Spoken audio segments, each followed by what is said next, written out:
5, 4, 3, 2, 1. Start.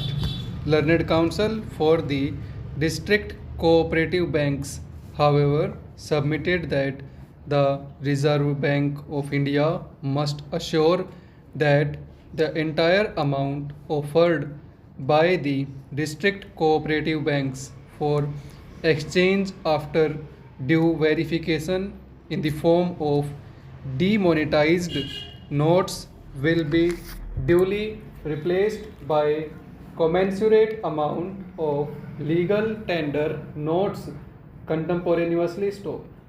The learned Attorney General on instructions submitted that the policy of replacement of legal tender notes as applicable to public sector banks and other banks will be applied even in the case of district cooperative banks for exchange of demonetized currency with the legal tender currency stock. We accept the assurance given by the learned Attorney General in this behalf stop stranger. The other broad point was about extending the time limit for exemption for use of demonetized currency notes of rupees 500 and rupees 1000 at specified counters as per the relevant notifications issued in that behalf by the Reserve Bank of India stock. It was contended that the exemption period provided in the concerned notification is expiring stock. Hence, it will not be possible to deposit the demonetized notes at specified counters thereafter, even in case of emergency situation like hospitalization, travel by train or air, etc. Stop. In our opinion, whether the exemption period should be extended or not must be tested, left to the judgment of the government of the day, with a hope that the government will be responsive and sensitive to the problems encountered by the common man stock. Accordingly, we decline to issue any interim direction to the government in the matter of extending the period of exemption and leave it open to the government to take appropriate decision in that behalf as may be advised stranger. The other grievance made by the petitioners is about the denial of right to withdraw the prescribed amount of rupees 24,000 per week per account holder in spite of notification issued by the Reserve Bank of India permitting such withdrawal stock.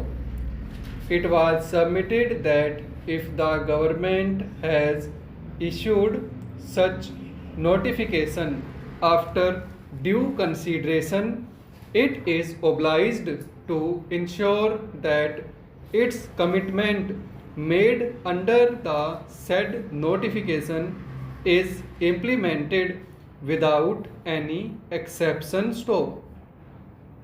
The ground reality, however, contends learned counsel is that the banks are refusing to pay full amount of rupees 24,000 per account holder per week on the ground of non-availability of enough volume of legal tender currency stock.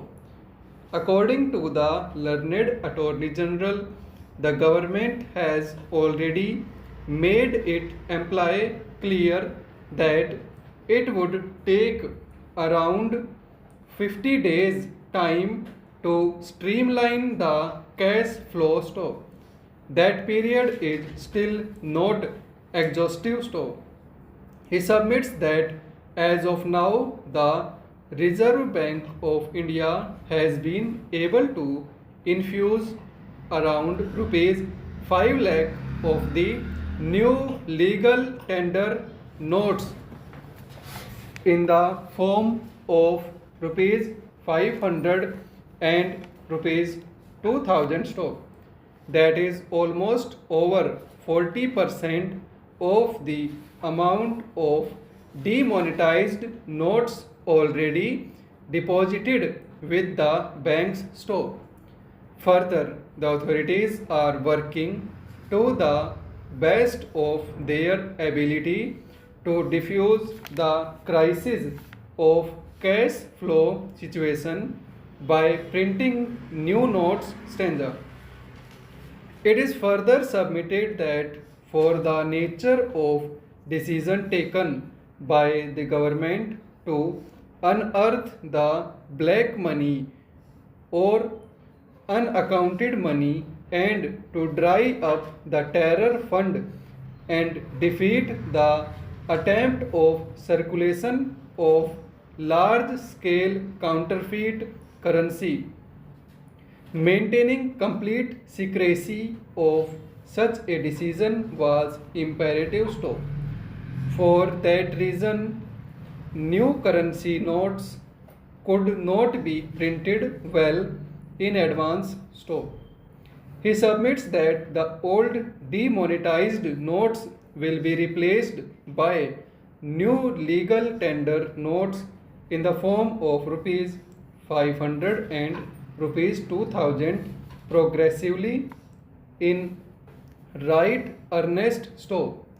Considering the stand taken by the learned Attorney General, we may commend to the authorities to fulfill their commitment made in terms of the stated notification permitting withdrawal of rupees 24,000 per account holder of the bank per week to the extent possible and review that decision periodically and take necessary corrective measures in that behalf. Stop over.